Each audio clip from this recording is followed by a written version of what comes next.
Good evening. Today is Monday, the 9th of March, 2026. We are still celebrating National Reading Month as well as International Women's Month. And yesterday was the actual International Day for Women. So to all the women out there, mothers, wives, daughters, sisters, nieces, cousins, godmothers, wishing you all a happy International Women's Day, a day late, but nonetheless, it's being celebrated throughout the month. What I've decided to do during the month of March and the first 2 weeks of April is to focus on another issue that is very prominent in not just the Black community, but everywhere, all over the country.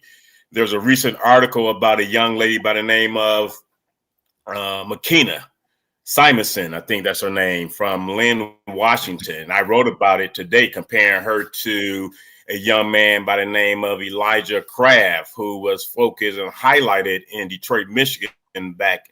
I first became aware of him on March the 5th, 2017 at work, reading an edition of Crain's Business Magazine.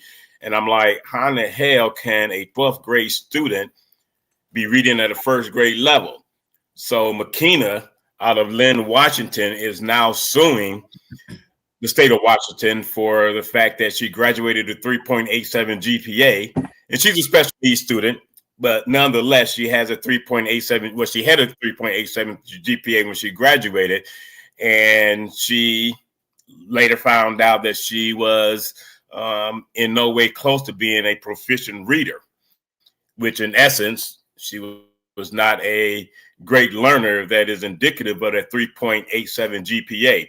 So joining me tonight, I have my frat brother, Cedric Griffey, and Roland Brown, another frat brother of mine, Kappa Alpha Psi, will be on as well. And I also have Lynn Sanderson, a young man I've known since, the fall of '84 when I first transferred to Eastern Michigan University. So going on 42 years now. Someone I consider a great friend. He's a member of Omega Psi Phi Fraternity Incorporated. And all of my guests this evening, because I focused these 6 weeks on different barometers.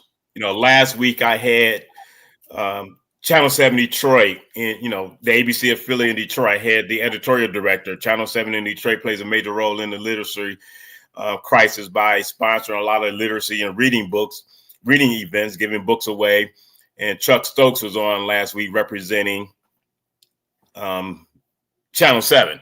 I also had Pam Good on. She is the co-founder, currently the executive director and president, CEO of the organization Beyond Basics, which is a literacy organization in the Detroit area, but they have gone national now. They're all over the state, all over the country now, doing some great things to bring not only an awareness to literacy, but to improve literacy and reading proficiency throughout the country. And the final guest was Corinne Weaver. Corinne Weaver last week is someone that played a very prominent role in the documentary, The Right to Read. And if you have not had a chance to check out that documentary, please do so. It's an amazing documentary. It talks about the state of education in California, of which 3 months after I found out about Elijah Craft, I did some research and found out that 75% of K through 12 Black boys in the state of California were not reading at grade level. And here we are, the so-called greatest nation in the world, having that type of a problem. 5 years later, in 2022, still 75% of Black boys, Black and brown, because they have a very high population of Hispanics and Mexican, Black and brown boys were not reading at a grade level. But we all know that part of the perspective when it comes to lack of literacy also has a lot to do with the criminal justice system and the correctional facility. 85% of those that are incarcerated in jail, prison, federal prison, or whatever you want to call it, are not reading at any better than a 4th, 5th grade level. So it's no coincidence that you have a lot of states that have the 3rd grade law. If you're not reading by the 3rd grade, then a lot of states are holding students back. Mississippi is one of the states that was holding students back and holding them accountable. If they're not reading by a certain grade level, then they get held back. The state of Mississippi went from 49th in the country in educational outcomes to currently, depends on which metric you're looking at, between ninth and 14th. That's a remarkable turnaround, but they made a concerted effort to make the change and do what was right by kids in that particular state. A lot of people call it the Southern Surge or the Mississippi Miracle, because part of that Southern Surge includes Louisiana, Tennessee, and the state of Alabama. All states are at the bottom of the totem pole when it comes to educational outcomes. Now Michigan, the state of Michigan, is in the bottom 10 at number 44, which is an embarrassment. But that being said, the second phase of the 6-week focus on education is to talk about the role that education plays with regards to the criminal justice system. So I have on as my guest tonight Cedric Griffey, who has a administrative background in corrections with the Michigan Department of Corrections. Lynn Sanders, who has a background with the state police, retiring as a detective sergeant. Currently, he serves as the chief of security for the city of Detroit. And later on, we will be having joining us Roland Brown, who is a former DPD detective, now working out in Maricopa County, Arizona, in the sex offense department as a probation officer. So I'll give you two an opportunity to introduce yourself, about 30 seconds. And before we start, let me welcome some of the viewers that are watching. Les Moore, thank you for joining me this evening. Duella Boyce, thank you for joining. Karen Whiston, and I will be doing that throughout the show. And you will also see comments at the bottom of your screen. And at any time, just feel free to respond to a comment. Some people may direct a comment directly to you, Lynn or Cedric, because you're in two different aspects of the criminal justice system, or were. Cedric is retired. You were retired, Lynn, but now you're back in the workforce. And I'm going to do, as we always do on Detroit Black and White, ask those that are viewing, watching, to like, subscribe, and share this broadcast with your network. So I'll start with you at the bottom, man. 30 seconds to give a brief introduction of yourself. Okay. First of all, thanks, Eric, for inviting me on this platform. It's an honor and privilege to join you guys. I'm Lynn Sanders, Detroit Central High School graduate, class of '84. Went on to Eastern Michigan University, where I was on a football scholarship and played there, and finished up in '88. Went into the State Police Academy in '88, served 26 years with the State Police.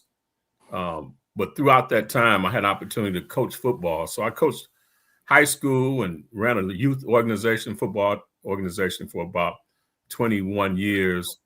And currently, like you said, I'm the chief of security for the city of Detroit. Yeah, my name is Cedric Griffey. Retired about 3 years ago. I did 28 years with the Michigan Department of Corrections. The last 4 of my years was a deputy warden at Thumb Correctional Facility, which is the only facility in the state of Michigan that houses youthful offenders, that are those young men that are under the ages of 18 years old that have committed adult crimes. Also at the Thumb was a program called the HIDA program, which was the Holmes Youthful Training Act program. And so for 4 years, I worked in that program extensively with the juveniles and the young adults who had committed adult crimes. Worked with Ceasefire Detroit, worked with Keith Bennett at Flip the Script, worked with the Goodwill. And so worked with a number of the different agencies trying to help these young men to better themselves and to better educate themselves. I went to Western Michigan University, and after that, I ended up starting to work with the Department of Corrections. Like I said, spent 28 years doing that, so been gainfully retired now. I went back to work for a minute, but I decided to stay at home. Retired. I got enough time. I got kids and grass to cut, so just happy to be retired. And glad, Eric, thanks for the time. Eric and I talk all the time, man. I follow his posts, and man, I just like how you just give it to some of these people, man. It's really enlightening sometimes to see your passion for education. All right, thanks. And one of the things, and I want to welcome Dominique as well as Derek Henry to the broadcast. And one of the things that's very important to both of you brothers. And as we were talking prior to the show, Lynn earlier sent me a text message, and unbeknownst to me, I had no idea that you played a role in the Elijah Craft situation. And Elijah Craft is a situation that you've heard me talk about this numerous times, Brother Griffey. He is pretty much the catapult that got me involved in this literacy awareness piece. At work one day, Human Resource Department, they circulating the latest edition of Crane's Business Magazine throughout the office. You know, you sign it, you read it, sign it, send it off to the next person. And there was something about this article that spoke to corporations in the Detroit area getting behind the educational divide. So that caught my attention, you know, and one of the things that, you know, we are very siloed about when it comes to education. If you have kids, if your kid's doing well, you know, you don't look at those kids that are not doing well. Mm-hmm. So that was an awakening for me as well. 12th grade, reading at the first grade level, and it speaks to how he was just passed along all those years. And people, you know, we've had this conversation numerous times, Cedric. People want to blame COVID. And I tell people all the time, the situation involving the state of education in Detroit is pre-COVID. Mm-hmm. Elijah Craft was in 2017. The Detroit lawsuit, students for a quality education, was 2016. COVID did not happen until 2020.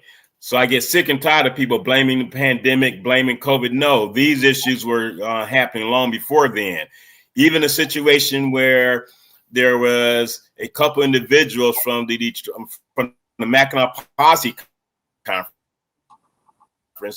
that wrote an article about the zip codes. And this is where you guys come into the conversation. The zip codes where a lot of these young men and women, mostly young Black boys, were coming from that were ending up in the criminal justice system. That was written in 2018. So that article right there was just, it was kind of interesting because the research that was involved in that was just phenomenal to get, you know, because a lot of that stuff is for you. I'm sure they for you a lot of that information. And even though they were juveniles, they were able to report on it because they were not talking about the names. They were just looking at the zip code. So we had Detroit, Saginaw, Flint, Benton Harbor, Muskegon Heights. And as you see the theme, all these are predominantly Black cities where the crimes were being committed by these young Black boys, ending up in your facilities, Brother Griffin, ended up in handcuffs with you, Brother Lynn, because at the end of the day, the correlation of the article spoke about education. And it talked about that major connection between a lack of education and the amount of people that ended up in the, you know, prison system. So either one of you can jump in and elaborate on your experience with regards to how unfortunate it is for you to be Black men and seeing so many young Black boys as well as Black men coming into the system. Yeah, I'm going to jump out first. So, you know, growing up in the inner city, I grew up single family household. Mom, you know, we started out on the number streets, Ash and 17th area. And then we moved over, my 8th grade year, we moved over on Burlingame and Linwood, which is near Central High School, where I went to high school. And so I was exposed to a lot, seeing the drug dealers and crime, you know, just a lot. You know, fortunate for me, I had joined the Westside Cubs youth football organization. So that kind of took my attention. And I was around some great men, coaches, and mentors, but I was exposed to a lot. And, you know, thank God I didn't ever go down that path. But so when I got in law enforcement, you know, I, like most guys that, you know, choose the field of law enforcement, you know, we become what we think Superman. We're going to come in and save the day. We're going to change the narrative in our communities, you know, and so I did, you know, early on in my career with the state police. Not only did I, you know, go through the academy, got assigned to the Flint post, but early in my career, I became an undercover narcotics officer. And so I was on the street doing hand-to-hand deals and working in these major cases, traveling all over the state, infiltrating these large organizations. And over time, I began to not only investigate, but began to take down large-scale drug organizations. And I can remember, man, I began to get awards, getting recognized around the state for outstanding work, with these investigations. And one day I came home, and my brother, who was probably about 4 years older than me, and he was, always proud of me.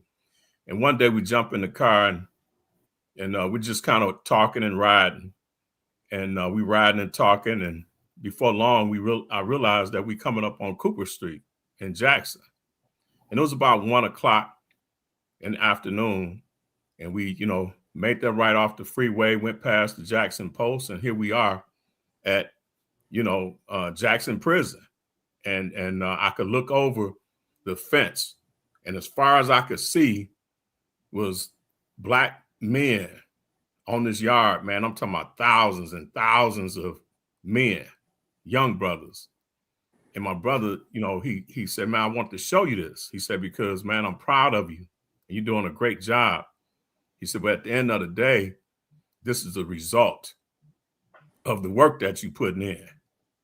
Now, it's no, anything bad against me. I was doing my job. I thought I was, coming in to, clean up, what I saw and what I was exposed to and change the narrative in the community. But, at the end of the day, I realized that, it's unfortunate that our young men get caught up in this trap and find themselves, in prison, as Brother Griffey can, attest to.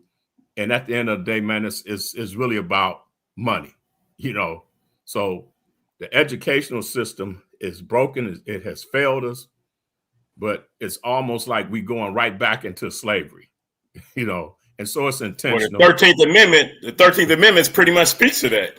Right. And that's servitude, yep. So I lead off with that story because years later, just to kind of tie back into Elijah Craft, when I retired from the state police, like I said, I was always coaching high school and youth sports. And so when I retired, my dream job was always to go back to my high school and become the head football coach. And so one day, Central High School at that time was up under the EAA, and they had hired this white principal, David Oaklander, who was a retired lieutenant colonel from the Army and had served at the Pentagon. And he went to Chicago and turned around some poor performing schools. And David Oaklander had gotten hired by the EAA to take over Central High School. And so I got word that, this white gentleman had came to Central. And so I go up there just to meet him, ex-state police, he's military, white gentleman coming to a predominantly Black community, my home school. Let me go meet this guy. So I go up to meet him.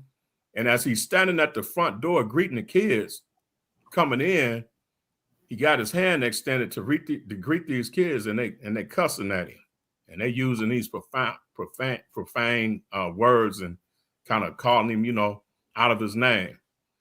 And after about 5 minutes, Eric, I'm sitting there, man, I'm embarrassed. One, because this is my school. This is the school that I love. This is my community. Right. And I couldn't believe these kids was acting like that. And I looked over at him. I said, hey, David, is you okay? He said, man, the good Lord sent me here and I'm not going anywhere. So I wrote my number down. I said, hey, if you need me for anything, man, I'm here to support you. A week later, he called and offered me the head football coaching job at Central. And at the time, me and my wife was looking to relocate out to Seattle. And I'm like, man, I appreciate, he making this offer. But so I spoke to my wife. She was my high school sweetheart. We graduated high school together. We both crazy about Central and that community. And she said, hey, Lynn, I don't know nobody else that could come in and help turn that program around. So I take this job at Central High School. And unbeknownst to me, Elijah Craft was at the charter school in that community. I can't remember the name of that school I can't remember the name of the school, but the school had just closed down. And so all those kids came to Central. This was his senior year. And I remember seeing him, man. This kid was about 6'6". Yeah, big guy. About 320 something pounds. And I'm like, being a football coach, I'm like, oh man, God, you just sent me a blessing, But early on, I realized that he had a learning disability, and so David Oaklander, the principal, began to get programs into the school, and Beyond Basics was one of the programs, man, that came into Central High School. And there was a brother named Javier Reed that came to me and said, Coach, he said, man, I want to, start tutoring Elijah. And it started there, and they began to, put some wraparound services around him and pulled him away from, out on the practice field. And they began to work with him, man. And he became kind of the, the face of Beyond Basics. And I mean, he worked hard, a great kid, great personality. And so that's kind of how things started with him, man. And to see, how he came into school, and not just him, because I failed to mention that when I took over the football program, the team GPA was a 1.7. Damn. And immediately I brought 18 black men, not all 8. I had 18 guys on my staff, 2 white gentlemen, and it was 15 brothers, black men. And none of these guys knew they was going to get paid, but it was friends of mine. They was coaches, and they came on board with me. And the first thing we did was set up some tutoring and some remedial, class with these kids, man. We was going in the classroom with them, and we began to put our arms around these kids, man, and start holding them accountable. If you miss school, you miss class, you won't be able to play. And within that next semester, man, our team GPA jumped up to like a 3.2, and so we changed that whole culture. And it really started with some men that cared about those kids and cared about being intentional to change their lives. And that's the key, Lynn. I'm a track coach over at Lincoln King High School, and you've known me for over 40 years, and I've always been about academics. Every Monday, check those grades in. Right. And the good thing about being in a small school is you build relationships up with the teachers as well. So the students go give me a different story than I'm going to get from the teacher. So once they give me their lie, that's when I go talk to the teacher. And if it's a matter of, various assignments not being turned in or that matter, then we go work together to get those assignments turned in. I'm not asking for a grace period. I'm just asking for some grace because they need to understand the responsibility they have. And the only way they can learn how to be accountable is people holding them accountable. And you brought up a very good point, Lynn. I worked at a K-8 school this past summer, Bethune, over on Prairie and West Side. The one thing that is so important when you're dealing with these young kids, they just want to be loved. Yeah. They want to be loved. And once you show them some love, it goes to a whole nother level when it comes to the respect, because I don't use the N-word. And the one thing you're not going to do as a K-8 person is be cussing around me. So that's one thing that we as men have to, black men in particular, have to tell these guys, because Elijah Craft, he's the face of Beyond Basic. He was their first success story. He ended up, and I think I told you this, Lynn, you probably knew as well, he ended up tutoring his mom and the rest of his family. So let that sink in. You got a student that was birthed into the world by a mother that he ended up being her tutor to educate her. So when people say it starts at home, I say, no, there's a caveat to that.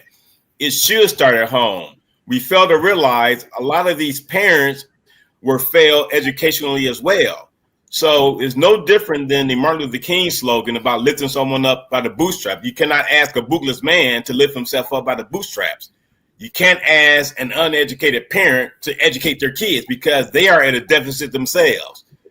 And I say all the time, the community and the village has to come back, because we can't be so arrogant to say, I got mine, you got yours. No, the village back in the day, you 2 years younger than me. And I think Cedric, we might be the same age. You might be a year or two older than me, a few years older than me. But back then, our village was the neighborhood. If something happened at school, before I got home, the neighbors knew about it. So I might get my ass whipped by Mr. Jones down the street. Then when I got home, Mr. or Mrs. Brown go whip that ass too. That's not what's happening now. And that's part of the problem. I think, Eric, listening to Lynn, I went to Longfellow. I grew up on Fullerton and Woodrow Wilson. Oh yeah. And so I went to Stewart Elementary School, so I'm real familiar with that area. One of the things that I came to realize when I got promoted to Thumb facility is that these young men are looking for father figures, and they're looking for someone that actually cares about them. And so, we all know the stats, man. It's, Lynn working with the state police and, myself, being in corrections, man, I've seen all of those black men behind prison walls. The population in Michigan is only 12% African-American, but it's over 53 to 55% incarceration rate. Yeah. And so, when I was at Thumb, we had probably between 75 to 100 at any given time of juveniles that were housed with adult prisoners. That means that they were 17 and under and had committed adult crimes. And then you had the HIDA program, which had at its peak, we probably had about 350 young men from the age of 18 to 23. 99.8% of them did not have a high school degree. And I might be off by a percentage. I didn't run into You say 95%? 99.8%. Oh, damn. Those incarcerated young men did not have a high school diploma. Wow. As a matter of fact, probably 97% of them were not reading at a grade level. So you're talking about 18-year-olds that are reading at second and third grade level so bad that they would send me letters to speak with me. And I used to take the time to talk to all of them individually because I wanted to know what their story was. And I wanted to see what I could do to help them to get out of this cycle. Some of those guys didn't even know how to spell their own names. Right. So they would send me something and say, I'd like to speak to you, Deputy Griffey. And I would look, I'm like, whose name is this? And I would ask, I said, do you know how to spell your name? And they would, well, no, not really. And so, Eric, it was a challenge for the 4 years that I was there because, see, I had the ability to release young men from prison early if they completed the programs. And the programs include getting a GED, staying out of trouble, but also I had the power to send them to complete their whole sentence. And that's where that father figure comes in. And man, like you would try your best to get these guys to understand the education part and what's so important about it. Getting a job and getting out of their environment. Back when I was working, one of the big things that was going on was the 7 Mile Bloods. We used to always have the ATF in there because we had Cheddar Boys that was in there. It was a big gang in Detroit. We had all of them. And so I would bring these young men and sit them and I would ask them, I'm like, man, what are your plans outside of this prison? And you know what? They didn't have any plans. Their plans was to go back to the hood. And I'm gonna digress because one of the gentlemen got on. One of the saddest stories I had a man come before me, and he was doing 10 years for armed robbery. And so, man, I was giving him the business. And so I stopped. I said, have you ever had a man talk to you like this before? And he said, I never had any man in my life. He said, I never had a man. I never went to school. I said, your mom didn't make you go to school? He said, nah. He said, none of them could control me. And he had committed a crime, but he didn't commit the crime. He told me. He said, I'm doing the 10 years because I don't want to snitch and tell on my friend. And I said, you're willing to spend 10 years incarcerated because you didn't really want to tell what happened. He said, yeah, I got to go back to that neighborhood. I said, why don't you move? He said, I don't know where to go. And so it's kind of, man, it's so many stories like that of these young men, but it's also so many success stories to where I would go before the judges and tell the judges, this young man has completed his sentence early, got their GED. That was one of the proudest moments that I had there, seeing all these young men getting GEDs and not only getting out. I work with Keith Bennett. I don't know if you guys know Keith Bennett. Yeah, I know Flip Keith. the Script. Yeah, Lynn, Flip the you heard of Script. Ceasefire Detroit? Yeah. Yeah, I'm familiar with them too. I got connected with all of them through Ceasefire Detroit, Flip the Script, Yep. Job Corps, and I would send these guys, man, and dude, they would get jobs. They would call me and say, "Hey, Deputy Griffey, thank you, for caring about me. Thank you for trying to give me. Thank you for giving me a chance." And I can report, man, I never had any of those kids commit any other crimes. Most of them got jobs and they stayed out. Yeah. And so a lot of them, they would send me pictures of them working construction and being productive citizens. But man, that main thing, those percentages that I told you, the 99.8% didn't have a high school diploma. Oh, that's a fact. Absolutely. And that's a good segue to Roland Brown just joined us, and I give him an opportunity to introduce himself. He's a member of Kappa Psi as well. And both of you spoke about something with regards to the lack of a male in the household. But it was also being in the criminal justice law enforcement business, people trying to come down on you for doing your job. And I bring that up because I never forget when Roland had his interview to become a member of Kappa Psi, and someone asked him, don't you get tired of arresting people that look like you? Was I the poll market or vice poll market at the time, Roland? I can't remember. Well, you were the vice poll market at the time. I interrupted the person like, excuse my French, what the fuck? If someone break into your house, who you gonna call? So to ask him that question that had nothing to do with him becoming a member of the organization was just so asinine that that's the mentality we have to move away from. Because at the end of the day, I think a black person would rather see a black person arrest them than a white person. So the trick on the job that someone has is their profession. They work themselves all the way up the ranks, got the education, not just a bachelor, master, but Brother Brown is also has a doctorate degree. It just blew me away that question was even asked. So I'm like, wow. So with that being said, I give you 30 seconds to introduce yourself, Roland. Then I get to some of these questions. I do want to get to one question that was at the beginning of the podcast, and I will throw the question out there and I'll let you guys answer it because it's a conversation for another podcast that I have in April, but it's interesting that the question was asked. Nonetheless, 30 seconds to introduce yourself, Brother Brown. Good evening, brothers, and those who else are on the podcast. My name is Roland Brown. I spent 26 years in the Detroit Police Department. My last assignment was homicide. I retired in 21 and moved to Arizona for the heat and the good weather, and I'm enjoying it.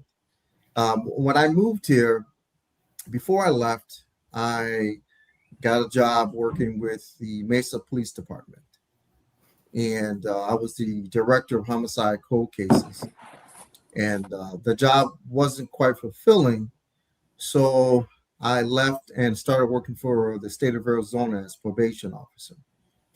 And I believe it's Cedric Yes. Yeah. Okay. I echo those same things because I deal with the youthful caseload here in Arizona, Maricopa County specifically, and I deal with the sex offenders. And I have a caseload of about 50 young men, and only 3% are Black.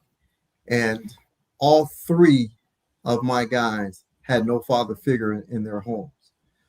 So I'm affectionately known as Unc when I speak to these guys. And I too have the opportunity while they're on probation, because 96% of my caseload, they're on for lifetime as a sex offender.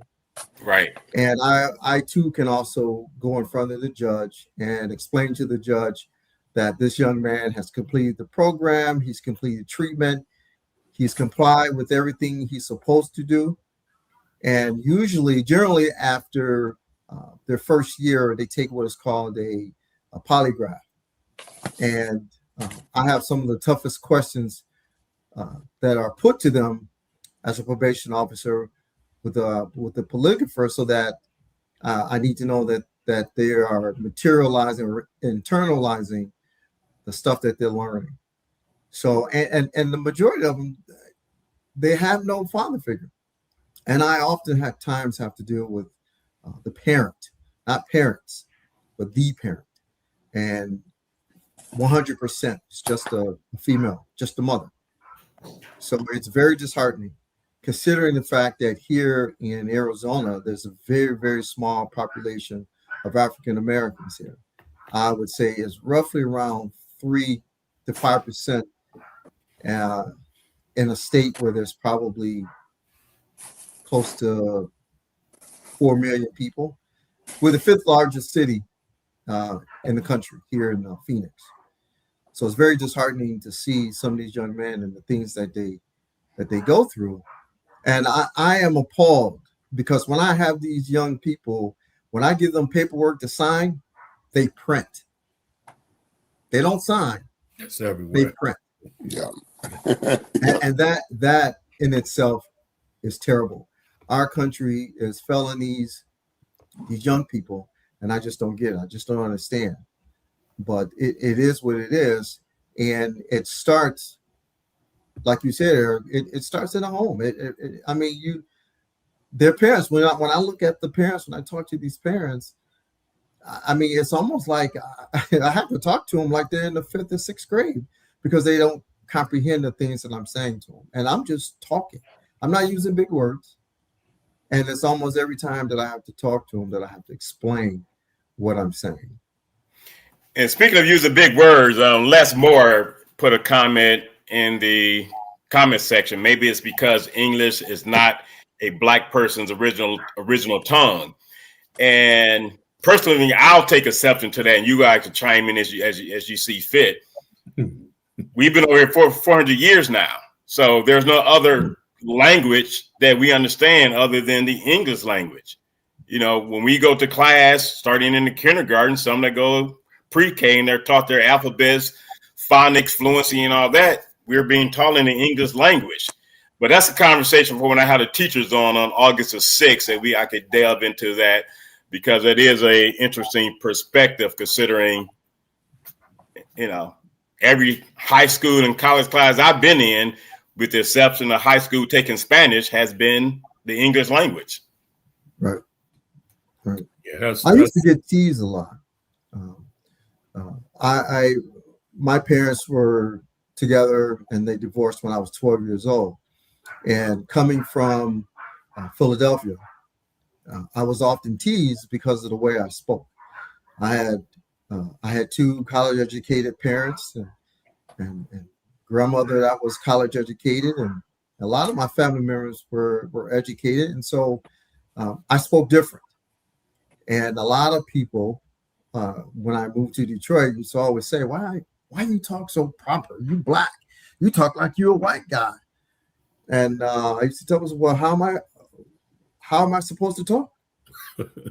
You know. And the answer to that, because my daughter used to always face that, I'm like, no, she just have a complete command of the English language. Right. I just think that, I mean, one of my things that I just hear is our young Black adults, they've minimized the English language to bro, on God, on my mama, on my daddy.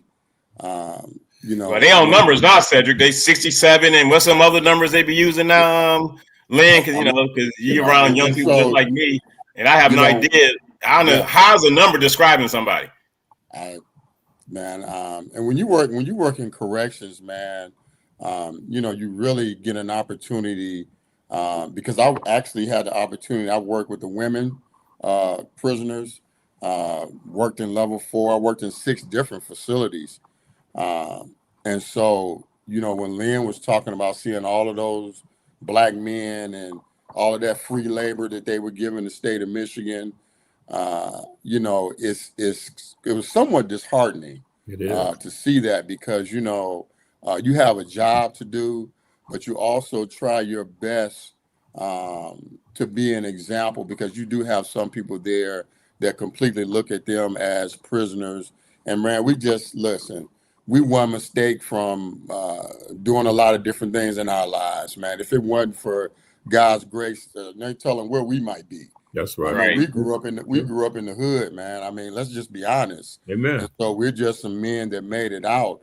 But I think that we have to continue to be examples for these young men and continue to stress really the importance of education, man. It's just it's their way out. They have to realize that, learning how to read, man, all of these jobs out here, these electrician jobs, these construction jobs, these plumbing jobs, paying $60 and $70 an hour. Man, you can raise a family on that fee. And guess what? They still got to know how to read. You don't even know how to read. They can't get a job. And then again, okay, well, they can't pass the drug test. That's the big thing that's just flooding the Black community. Every time you drive down, when I go to my mom's house, driving down 8 Mile, every corner's got a weed spot. It's either got a liquor spot or it's got a weed spot. It's a double-edged sword now, Cedric, because a lot of companies are doing away with the drug testing, but then they can't pass the aptitude test. So it's like, damn if you do, damn if you don't. You start smoking weed. No, you can continue to work. You can continue to smoke weed. You just can't. You're just not doing the stuff necessary to pass the test. So it's like, damn. And then you had people that were intelligent enough to pass the test, but they fell in the drug test. So it's like, come on. Let me get to some of these comments. Thank you, Kenneth Powell. He, as always, he asks people to like and share the podcast. And again, I'm gonna thank you three for being on, taking time out of your busy schedule.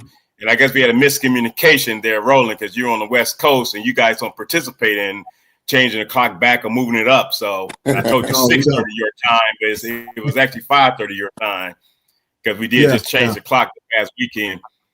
Todd Slappy, thanks for joining us. Good evening, gentlemen. And he had less more with a Black men are in prison by design.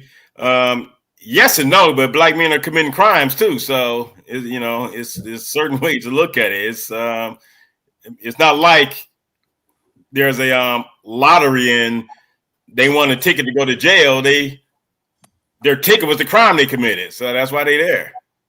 Well, there are obviously there are those that shouldn't be there. You just had a guy that was released after spending 27 years for a crime he did not commit. He was just released from the Michigan, one of the Michigan correctional institutions. And I've always said anyone that's released from jail, and I think the Michigan Innocence Project over at U of M as well as Cooley Law School, they're the ones that got him released. But I say all the time, anyone that's released from jail, before they walk through that gate, the state of Michigan or state of whatever should be giving them a check for the time they spent behind bars unnecessarily. They knew the person that played a role in him getting convicted was a rogue cop, and they still was able to do enough to get him convicted. And I'm sure you know it more than anybody else, Cedric. Everyone in prison say they didn't do it, and we learned that from Shawshank Redemption, even though that's a movie. Everybody, I didn't do it. That's a going phrase, but somebody did it. And, I'm not saying that everyone in prison are innocent, but a lot of them are where they supposed to be based on what they have done to violate another human being in society. But Well, yeah, this is, I look at it this way. And you and I both, we're cut from the same cloth. We all are. All three of us are. Four of us. We have a choice. And we have to decide in our mind that I don't want to, I don't want to go this way. You know, I mean, I grew up in a single parent home after my parents divorced and we moved to Detroit.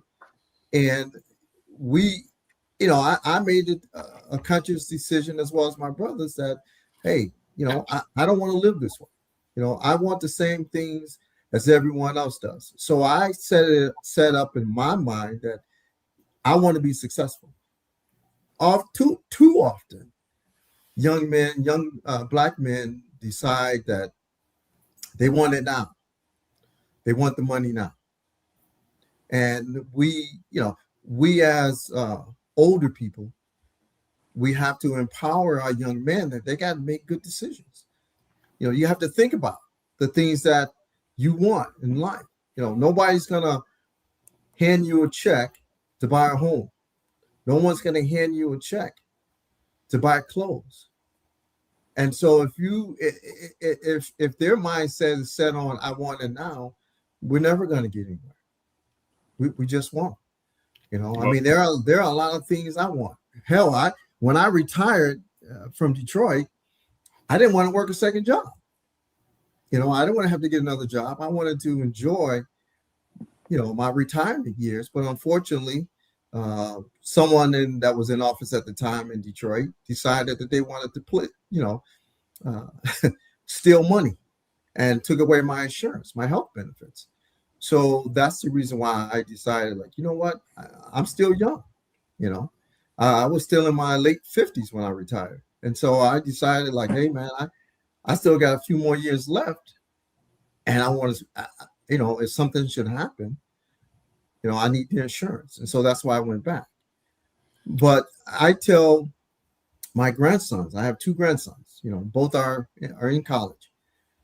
And I tell them, you have to absorb everything you can. Everything you can. Take advantage of every program that's available to you. I did it. You know, when I was young and I joined the Kappa League, you know, because I can tell you, as a ninth grader, I was on the wrong path. You know, and it wasn't if it had not been for Dr. Bobby Thomas, I don't know where I would be today. And Dason Coleman, yeah, as you know, I'm very familiar with Dr. Robert Thomas as well. He was, you know, my Kappa League advisor. So Dason Coleman is asking, we also have to address racism in the classroom where teachers are purposely excluding our young boys from participating in the classroom setting. That's a conversation on April 6th, where my panel will consist of all teachers. And then on April 13th, my panel will consist of all students, because I think it's important to get, you know, we're all adults. We've been through the K through 12 process, and I'll be talking about different aspects of it over the next 3 weeks. But then finally, the last 2 weeks, the first 2 weeks in April, I'll begin the perspective from teachers and students, because I think it's important to hear from them, because students, their peers, and teachers with regards to this question that was just asked. And I have a story to tell about that. I spoke and I shared on April the 6th. I spoke at the Nolan Elementary Middle School last year for Black History Month. And this question speaks to exactly an experience I had that I definitely am looking forward to sharing on April the 6th, because it was an interesting dynamic that I observed. And I think that the teachers play a role in diffusing the type of situation that's being described by Dason Coleman. If you don't mind, I'm gonna jump in, Eric. Well, go ahead, Lynn. Man, I love your passion, you know, for this topic, and just, you know, and I know, you know, Cedric, you know, Roland, you know, myself, you know, being in law enforcement, criminal justice background, I was working in the system. Man, at the end of the day, we can't get tired. You know, we look at how we was raised. We look at how we was raised, and you tell the story about how, you know, if you did something, the neighbor gave you a whooping when you got home, you got a whooping. We hear those stories all the time because that's the era that we grew up in.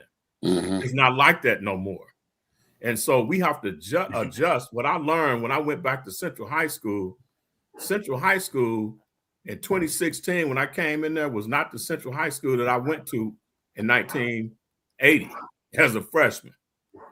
You know what I'm saying? When I walked into school at Central High School, it was the David Sneeds, the Woody Thomases, all these different Chester Rogers and Chester Rogers, right? Yeah, Mr. Callaway, one of y'all. We went to school with Chester Rogers' son over at Eastern Michigan. Exactly. But I mean, these were the giants that was in our school building, man. That was touching the student body, and that wasn't the case when I showed up in 16.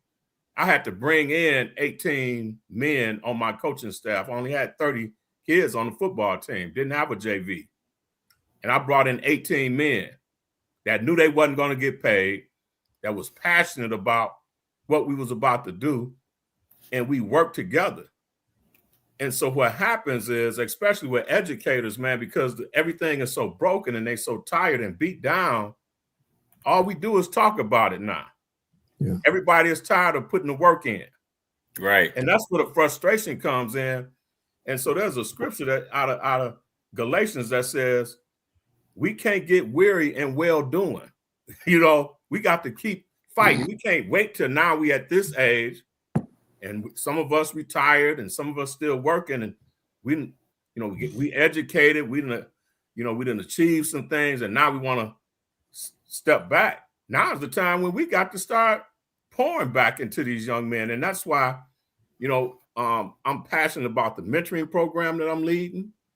We have 35 of my frat brothers, my chapter brothers, man. Every Tuesday, we over at Warren Lincoln High School, man. We have 58 kids enrolled in our program. And I wish we had 158. Right. When we started the mentoring program, we showed up with 15 brothers and only 2 kids showed up. Wow. After we had announced to all these parents, went to all these open houses, telling them we was coming to the school, 2 parents showed up. Wow. That was disheartening to me. Mm-hmm. But now the parents are starting to see the fruit of the labor. It's 5 years later, but now we starting to, the parents. And so what if we just threw our hands up? We ain't giving up, right? And that's what you can't give up. That's the thing that's important. You can't give up because I tell people all the time, if I put on an event, there's only one person that's there. That one person can tell other people, at least, they can be the conduit for those that should have been there. And that speaks to a comment by Miss Sheila. Authentic love comes with trust from the children, and that's the best approach. Because once you get in, that speaks to your situation, Lynn. You started with 2, now you have 58. Once they see how much you care, and I know that the late Cliff Russell, he's always saying when he closed out his radio show, some to the effect of, I don't want to see how I want to know how much you care until I see how much you care. Right. Mm-hmm. And that's the point, because no one do. I mean, like when I was getting applauded for the award I got last week, I don't do this for awards. Right. I do it because, I've done interviews. People like, you're not even in education. What's up with the passion? I give them a simple 5-letter response. Mm-hmm. And one of the responses is just 1 letter. I care. So a simple 5-letter speaks to the fact to what you just said, Lynn. If we don't do it, no one else will. And we have to be the example and the engine to get others to understand how important it is to change this or shift the paradigm, because at the rate we're going, Cedric spoke to 99.8%. I mean, that's an amazing statistic. That means that practically none of those individuals that were at the correctional facility that look like us were educated enough to be on the outside world anyway, if you want to be honest about it, because all they were going to do is continue to get themselves in trouble, because education and making decisions play a role in the lack of making the right decisions, why you have so many people where they are at. Mm-hmm. But we have to get to them before they get to the point of making bad decisions, understand what conflict resolution is about and quit being so goddamn mad at each other over what. I mean, I saw a video from what's today's Saturday night, an event at the Urban Air facility in Toledo. And it wasn't kids fighting; it was a damn adults fighting, and it was just embarrassing. So, well, you know what, Eric, Lynn brought up something that was very interesting, and which is the lack of what I see here in Arizona. We work with about 5 schools here, and I can count on my hand of all the Black men teachers that we have in this school system. We need to bring that back. There's not enough young Black men who are going into education, and it starts with a passion. You know, you got to have that passion to want to educate.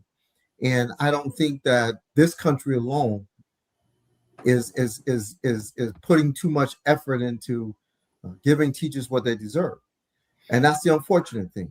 I have 5 schools that we work with. There are 5. And there's an organization here, Brother Brown, BEMA, Black Educators Male Alliance, is headed by Dr. Curtis Lewis, a PhD graduate from Michigan State University, and he's originally from Chicago, but he opened up a free school this past fall. They ran a pilot program over the summer, and now they have a full-fledged school. Not really a charter school. It's an independent school, but anyone, you know, boys and girls are admitted. They get all their funds that pay for everything, including the teachers. But you need, you know, and the purpose of BEMA was, to your point, Roland, to get more Black males involved in the educational space. And your frat brother, we both know him from Eastern Michigan, Jamie Brooks. I mean, he's doing an amazing job in the educational space. He was initially the founder of the Black Parents Association in the Birmingham School District. He's now principal or superintendent of Auburn Hills School District, and he's just doing an amazing job. But you need, you know, particularly in a suburb like that, you need more Black men, because that's going to especially get the white parents to understand that Black men care. It's just like out here, you have the Plymouth Canton School District with 3 high schools on the same campus, but you have a head of all the principals, and it's a Black male, a guy by the name of Hal Hurd. And that just, you need stuff like that, because the more they see, the more they will begin to respect and expect things from Black male teachers. And Black males need to be in the classroom or even in the buildings mercifully, because most of the problems that they say students are having are the result of Black males. But we all know that a lot of it has to do, and Cedric, you spoke to it earlier, a lot of it, you too, a lot of it has to do with the lack of a male figure in the household. I mean, Detroit, 70% of households are headed by Black women. And you could tell when you're working with these kids, based on the way they talk to you, the lack of respect they show towards men, they show the respect based on what they see their mom being treated by men.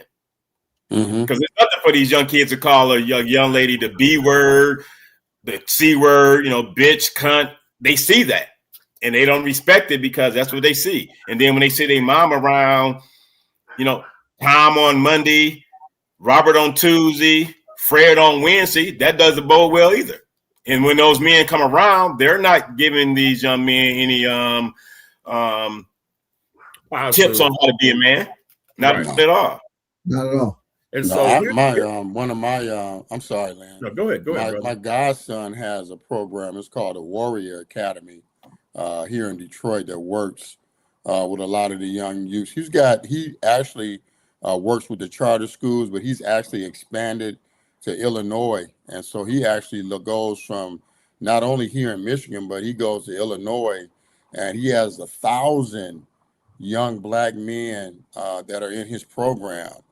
And so, man, you know, I admire that because I see the love that he shows to these young men. And he and I were talking, and he created a spreadsheet, and he saw how the young men in these programs with the male figure, how their education got better, how, you know, they started being more respectful. You know what I'm saying? Because They had a male figure. They had a man in front of them showing them what a man is. We don't Right. talk to women any kind of way. We don't call women out their names. We Right. don't call each other the N word. We treat each other with respect. And that's what was missing in a correctional setting for many of these young men coming out of these single family households. As a matter of fact, I'll tell you this right here. 98% of the prisoners that were at my facility that were youth offenders came out of single parent households. For sure. Women had a household, I'm sure. Yeah. Didn't have a man in the house. But guess Now, what, y'all? Many of us came from that same environment, Yeah, right? Right. Yeah. Right. Yeah. But here's the deal, and I'll give y'all an example. So we go to Central, and I mean, it was so chaotic. And I realized after talking to my kids that I was coaching that these kids was hungry, man, every day coming to school. And so we wondering why kids are not focused in the classroom. They fighting, they irritated. Can you imagine when we were young kids and we go to school and you haven't had anything to eat since the previous day? Yeah. Right. Trust me, by second hour, you're going to be off the chain in that classroom. Yeah. And so what we did with my coaches first, and then I pulled my parents in, we began fixing breakfast, a full breakfast. And it started with the football team. But eventually the student body started coming in. We wasn't going to turn kids away. Right. And the whole culture in the school changed just by feeding the kids a full nutritious breakfast. And you To don't start think their day. about you don't think You about don't think about it. something as simple as feeding these kids, shut down all the fighting and all the, confusion that was going on. Man, these kids hungry when they come to school. Mm-hmm. Mm-hmm. But I'm gonna go a little bit over because I'm gonna read some of these comments, and then after read some of these comments, I'm gonna give each of you 30 seconds of closing remarks. And I gotta have you back because based on the amount of comments, people are enjoying this conversation. So I'll send you all an email invite to have you back, maybe again next month or in May, because this is a very important conversation coming from Black men that see the work every single day, being in the criminal justice system. And Cedric, you just provide a great perspective, having been in the correctional facility space.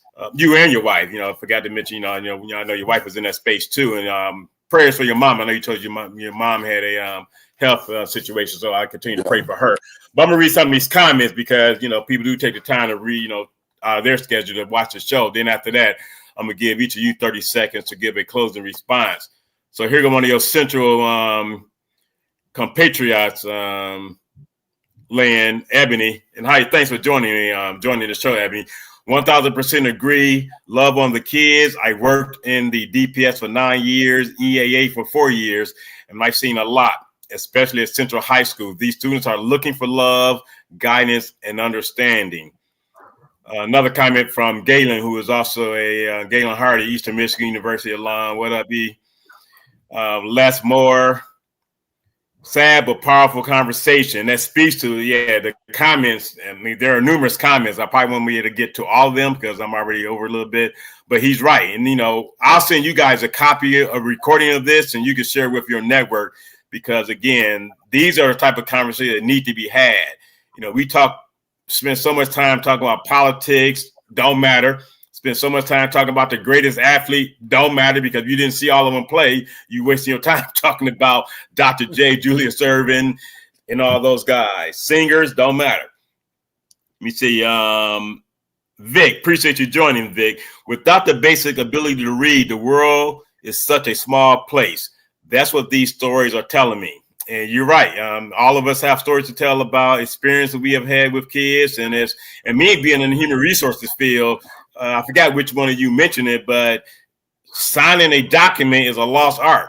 I've seen people sign their policy and procedure pamphlet that they have to acknowledge getting and put an X. I tell them all the time, what the hell is that? That's my signature. Okay, I didn't know you were a Muslim, but you write your name or something because X is not a signature. So it's a lot of work to be done. And it's the same in 2026. We're still saying that same thing.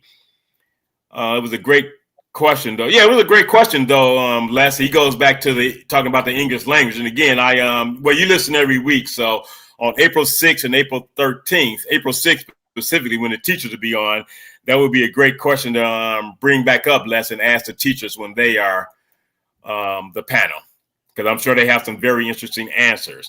Yes, that is Roland. Oh, somebody calling you a DPD legend, Roland. So I guess your work speaks for itself. Well, depending on what type of legend you're talking about. Let's be clear.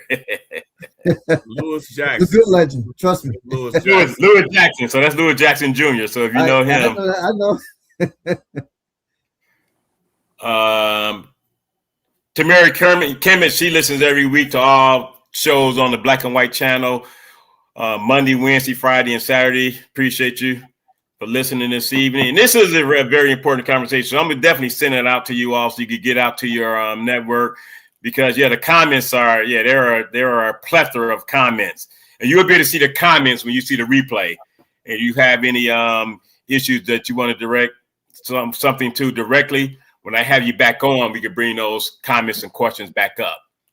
Yeah, it's a lot of comments. I mean, it's probably the most comments I've seen in any of my shows. I've been doing this since August, July. Yeah, it's a lot of comments. So I give you all an opportunity to give a final comment, and then I send you the recording of the show. You will be able to see the comments that are in the comment section, because again, it's a lot, which speaks to the importance of this conversation. So I'll start with you, Cedric, with your closing remark, 30 seconds before we sign off. Just want to, keep emphasizing, man, to Black men and anybody that's listening. Don't give up on these kids, man. Man, if out of the thousands of young men that I had an opportunity to speak with, and we have one or two success stories, that's enough to keep fighting for. Correct. Education, man. Education is the key. I don't care what you have to do. We have to make sure that these kids, these young men, get their education and to allow them to move forward. Lan? Yep. So there's a brother named Jeffrey Canada out of New York, Out of New York, Harlem. Yep. Waiting on Superman. And I talked about when I got in law enforcement, man, I put my cape on and thought I was going to change the world. And 40 years later, nothing has changed. But you made a difference, though. I mean, I know your work. You made a difference. I made a difference. I have. And my point is, we can't give up. So when I look at you, Eric, and look at, Cedric and Roland and so many others like us, man, we the Superman. We're the Superman, and we can't get tired of the assignment. Right. We got to keep doing it, bro. And we got to keep pushing others to tag on with us and challenge them. Keep challenging them, Eric, like you do. Stop talking about it. We can't blame Trump. We can't blame Dr. Vitti. We can't blame nobody, but look at ourselves. If we see the problem, what are we going to do about it? Man in the mirror. That's what I want to leave everybody with. What are you going to do about it? Yeah. All right, Roland. Well, just going back to what I said earlier with Lynn and getting the Black men back in the saddle with teaching, I think that would be a great start to see more Black men in the teaching and education. I think that's so important. Like I said earlier, you can walk into any classroom today and you won't see a Black male teaching. And we need to change that. They need to. So I want to thank you. Oh, sorry about that, Roland. Were you finished? Yeah, I'm done. So I want to thank all three of you. Love you all. I mean, I've been knowing you for 40 years. Actually, Cedric, I've been knowing you for 40 years too, because when I transferred to Eastern Michigan University, I was to hang up at Western University. And you were at the first crossing that I came to at Western when they crossed Mayberry, Spencer Murray, Dave, Pooh, and all them. So I met you then. So I've been knowing you for 40 plus years. And Roland, I've been knowing him. Well, we had some of the same contemporaries. You've been knowing me since 1980. Yeah, through Capital League. Yeah, so yeah, through Capital League. Yeah. Want to appreciate you all, and I had you all. I mean, when I put this program together, I specifically reached out to you three. Lynn, you spoke at the Men of Tomorrow program for me with the young men over at McKenzie K through 8, and did a phenomenal job. So knowing your work with that, knowing your work with the West Side Cubs, even though I'm East Side Raiders for life. Just had to, had to have you on because I have much respect for you. Again, when I transferred to East Michigan, you were one of the first ones I met because you stayed down in the valley, even though I stayed on the hill, and you hung around with the brothers in the valley that I had relationships with through the fraternity. So I appreciate you. And again, we got to do this again because based on the comments, there's still a whole stream of comments that I was not able to get to, but you all will be able to see them. It's obvious there's a passion to have you all come back on again. So we'll do this again in April or May, probably in May, prior to the prom season and all that, because that's a whole nother conversation about how these families treat prom season and graduation, but they don't give a damn about parent-teachers conference. That's a whole nother conversation. Yeah, bro. Yeah. So again, thank you all for joining me this evening. Thank all the viewers for joining me. If I didn't get to your comments, I will acknowledge them before I start my show next Monday, of which I'll be doing my show from the Howard Family Bookstore next Monday as a part of an initiative with 100 Black men. Be a couple of artists there. I mean, not artists, couple of authors there, in tribute to National Reading Month. And 100 Black Men will be hosting our monthly meeting at the Howard Family Bookstore on the west side on Puritan, just Puritan run east and west, right? Yeah, so just west of Schaefer. So again, thank you all for joining me this evening. Appreciate you all. Love you. And to all the viewers, thanks for taking time out of your schedule. And Roland, Lynn, and Cedric, I will get the recording to you probably within a half an hour. All right. What sign is that, Lynn? You know what it is. Don't put all these 1911 brothers on here. Hey, it's all love. 1911. All right, I Appreciate you, Eric. I appreciate you all. Love you. Good night. All right. Yo. Yo.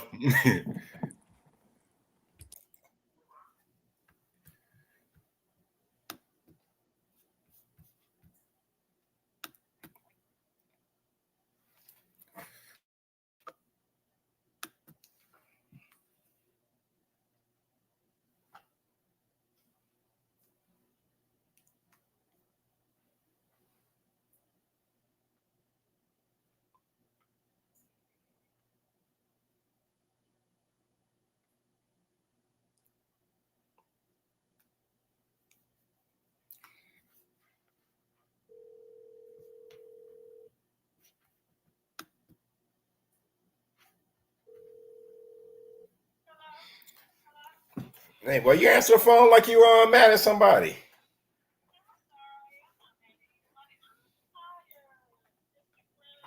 You're always tired.